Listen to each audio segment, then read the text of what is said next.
The last section was over measures of dispersion for regular data, and the chapter 3.1 was over measures of central tendency. That was your mean, median, and mode. We can still do measures of central tendency and dispersion for grouped data. So remember, this is the data that has the class sizes that we have grouped into different things. The formulas are different though, so we do need to take those different formulas into account to make sure we know how to do these different computations. So grouped data is going to be the one, like I said, with the classes. That's what I'm talking about when I'm talking about grouped data. We don't have usually all of the raw data, which is what we used before. So while we cannot find exact values for the mean or standard deviation without that raw data, we can approximate these measures, which is what we're going to do today. So we have two formulas for you here, population mean and sample mean. All right, if we're approximating the mean of a variable from group data, notice it say approximating. The formula we're going to use for a population is mu equal to the sum of the observations times the frequency of that observation divided by the frequencies of the class. So if we looked at what this means, it means we're going to multiply together the observation and its frequency, how many times it occurs, and add them all up. And we're going to divide by the total number of frequencies that we have summed up together. Sample mean essentially is the exact same thing. It's just that with a sample, we don't use mu as the letter. We use x bar. Otherwise, it works exactly the same. So we go back to the example we had, I don't even remember what chapter, where we had the fines for these tickets in New York City. It's in chapter 2 somewhere. Yeah. And we found the class sizes and the classes, and we counted the frequencies, and we found the class midpoints. So this is all stuff we did in chapter 2 if you need to go back to see how I filled out this table. But that's essentially where we stopped in chapter 2. So if we want to be able to do the mean of this variable from the group data, we need to fill out the rest of this table. This one's pretty easy to do right away. It says sum the frequencies, which just means to add up this entire row.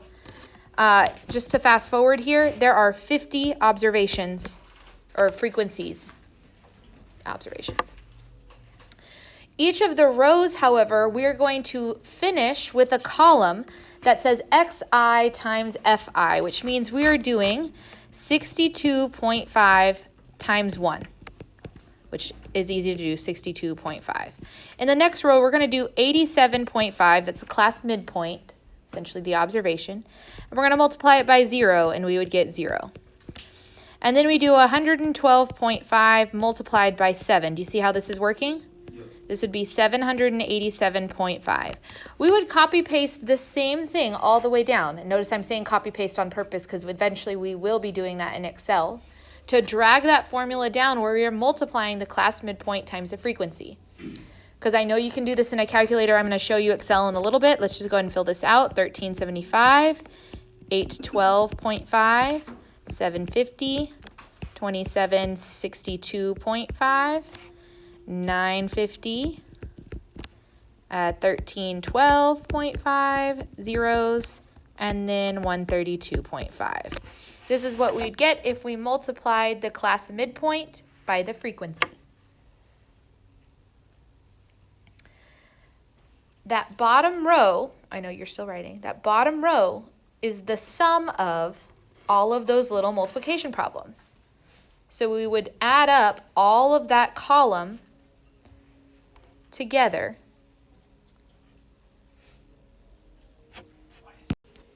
I'm going to trust you. 9124. Should be 0.5 or 0.0? 0.5. Okay. I will double check these numbers obviously when we put this into Excel, because I know you're trusting me on a lot of that. But to find the sample mean from this grouped data, all we're going to do for this formula is take the sum of these multiplieds and divide it by the sum of the number of frequencies. So we're just doing 9124.5 divide by 50, which is 182.49. 0.50. Now, the actual mean find when we did this example in section 2.2 before we put it into raw data was 181.97. So we're actually very close in this estimate from changing from the raw data to the grouped data. Now, let's go ahead and use this in Excel. So everybody turn to their Excel page. I'm going to make a new tab just because I can't help myself. That way we have different tabs for different days. So this is 3.3 grouped data. Now, if you had an export button, you'd probably export the classes and have to find the class midpoints. So let me show you just from the beginning what this might look like. So let's say our classes go from 50 to 74.99. Let me give a title page. So this is the lower limit. This is the upper limit. You can't see that, can you? I need to zoom in. Okay, the reason I'm doing this is if we needed to find the class midpoint, we can still have this do it. We're going to average these two together.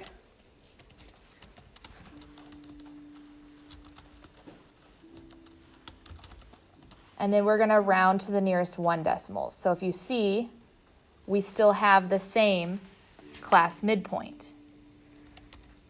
If I find the next lower limit, which was 75, and the 99.99, we can take this same formula and drag it down. The formula was the average of the two, because if it's the center or the class midpoint,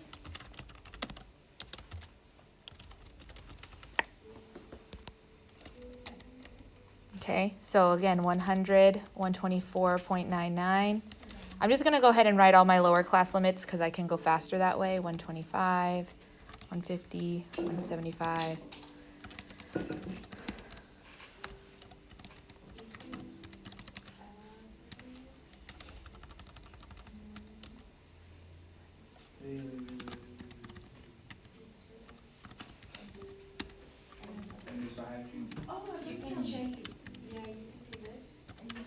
How'd you do the left column again?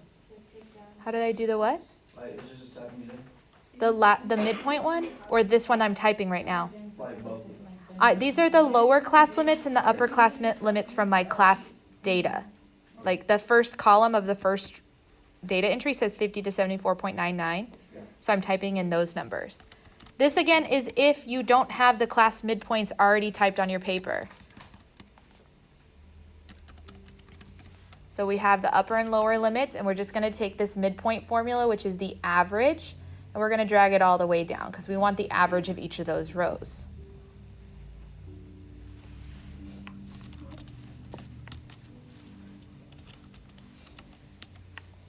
Now, the next column, just like in my table, needs to be the frequency. So if we were doing this problem from scratch, you'd be tallying up or counting the number of times an observation is within those classes.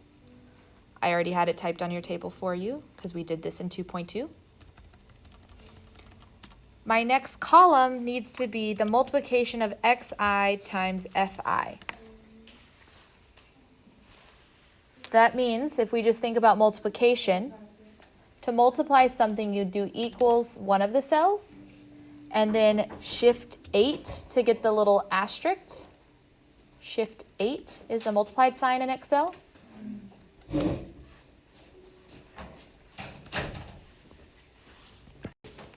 And once we have the formula that is multiplying cell C2 and D2, which is xi and fi, we can roll that down. Where did the what? So this is the frequency. I got it out of the table, but if we were doing this problem from scratch, we'd go through the raw data and tally up, like we did in chapter 2, the frequency of each observation, of each class. Now we're almost there. Okay, I'll pause. Sorry, if you're following along in Excel, I kind of paused the video for a little bit and forgot to keep it unpaused, so sorry. You can go back to the old Excel video if you need the walkthrough of all of that since my voice was not recorded. Let's move on to the weighted mean. Wait, this is it? Yep. The weighted mean is actually something very important for you because this is how GPAs are calculated.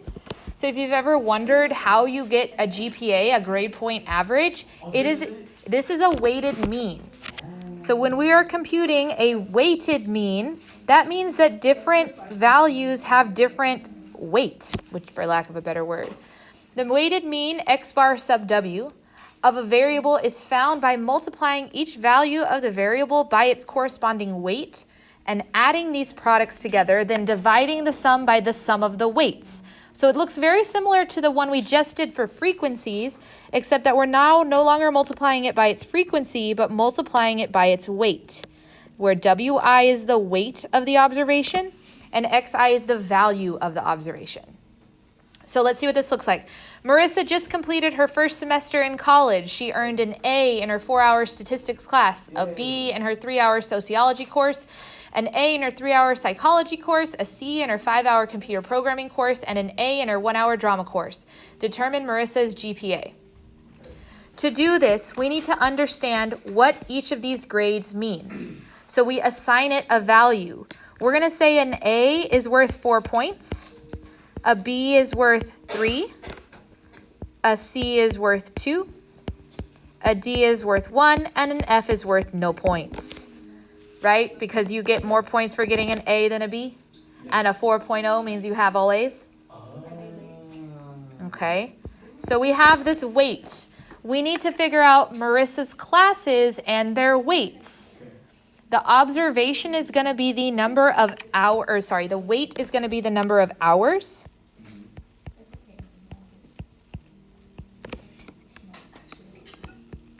And the observation is going to be the grade point. So that's what we just determined with the A, B, C, and D.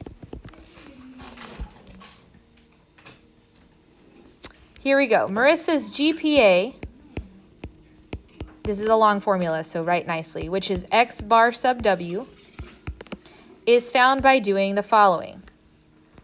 She is going to she took a 4-hour statistics class. So the weight of this is 4. And what did she earn in that class? An A, and that was worth 4. That's my first entry.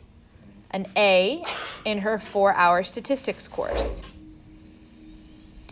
Then a B in her 3-hour course. So it was a 3-hour course, and she earned a B.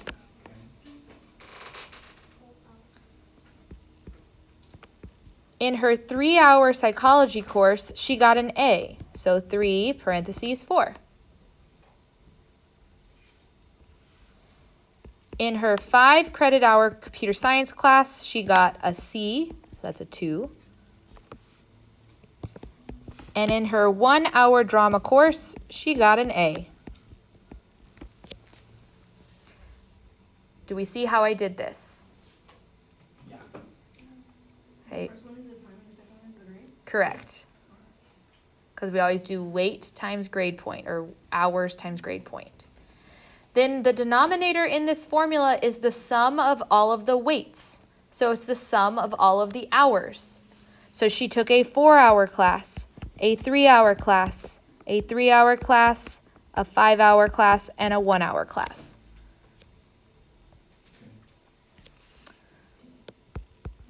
When you add all of these up, 4 times 4 plus 3 times 3 times 3 plus 3 times 4 plus 5 times 2 plus 1 times 4 is 51. I don't trust myself now that I've messed up a couple times, but yes. 4 plus 3 plus 3 plus 5 plus 1, 16. 51 divided by 16, Marissa has a 3.19 GPA. This is how GPA is calculated. It's a little more complicated. Like, don't ask me to calculate your GPA right now because there's like extra points for honors and dual credit at our school. So I don't really know how that works, if I'm being honest. That's a question for your counselor. But this is how a weighted mean is created. If it's on a 4-point only scale, boom. I don't know if our school is on a perfectly 4-point scale because I know you get better grade points for dual credit and AP. We also can approximate the standard deviation for a variable from grouped data. So let's go back to this idea of standard deviation. But since it's from grouped data, we're going to have to work a little bit harder to make it happen. Your formulas for population and sample standard deviation are here. Again, the main difference between population and sample standard deviation, even for grouped data, is that you are dividing the sample standard deviation by one less than the number of frequencies in the sample, so that we still have that degrees of freedom idea. Otherwise, they essentially work the same. So, we already have most of this typed in on Excel. Let's go to Excel first, and then we'll fill in our table from Excel. We have the classes, which should be on your Excel. We have our class midpoints. We have our frequencies and summed to 50. And we just calculated on the other page our X bar. So on your Excel sheet, let's go back here, and let's add another column. And we're just going to call this one X bar. I'm going to zoom out a bit so you can see everything. Now, I want this X bar to be exactly this number. So I'm just going to say equals to the X bar we found at the bottom of that column. See how it just like copy pastes that number? But with a formula, in case, again, I have a typo somewhere, everything will shift. And then you tap the number at the bottom. But then I want this cell to be this guy, so that I can then drag it down and it cascades and waterfalls down with the same number. Basically, it's a quick way to copy paste where it's still a part of the formula instead of just typing the number over and over again, which you 1000% can do. The next column of our formula says to do the observation minus X bar. Okay, well, we have a column for our observation class midpoint, and we have a column for X bar. So we're going to let the column G be equal to, that's C2 minus F2.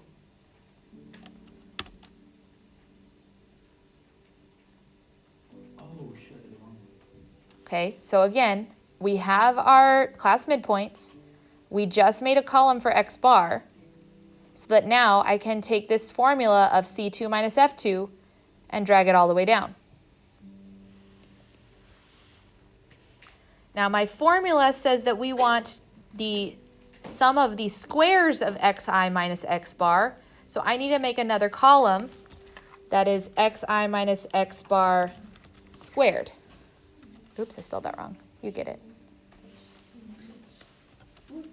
F2 minus C2? C2 minus F2, because that's why I put the title pages or like the title columns on mine. X sub I minus x bar squared means I'm going to do equals G2 squared up caret 2. Oh, watch. Oh yeah, she got it.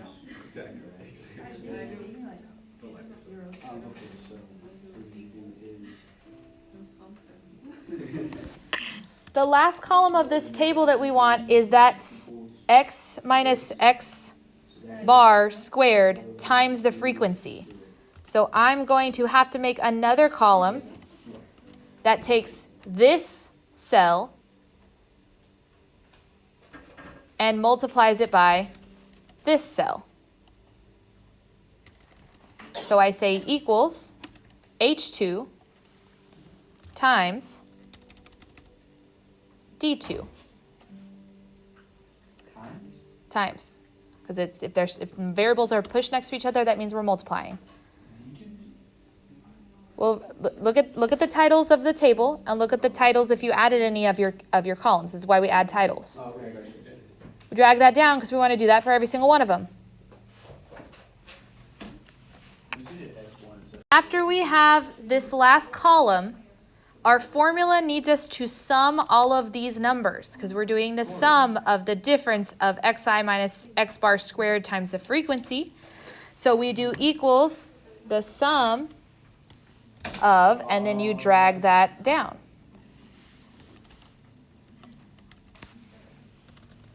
I'm adding some titles for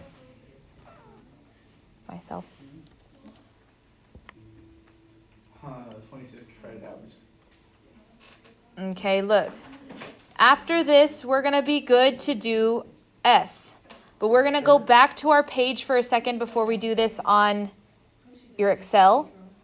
We have everything from this table filled out.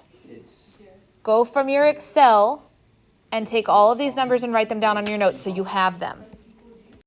Once we have the entire table filled out, we can do the sample standard deviation, because this formula wants me to do the square root of the sum of the difference. It's a whole lot of words. That large number we got, 1437.50, not 0.50, oh my God, there's no decimal, over the sum of the frequencies, and then minus 1 since this is a sample. So we're doing all of that, but of course we're going to want to do that in Excel so that we have the track of that information. Of course. So I'm going to do in this column equals to this number divided by 49.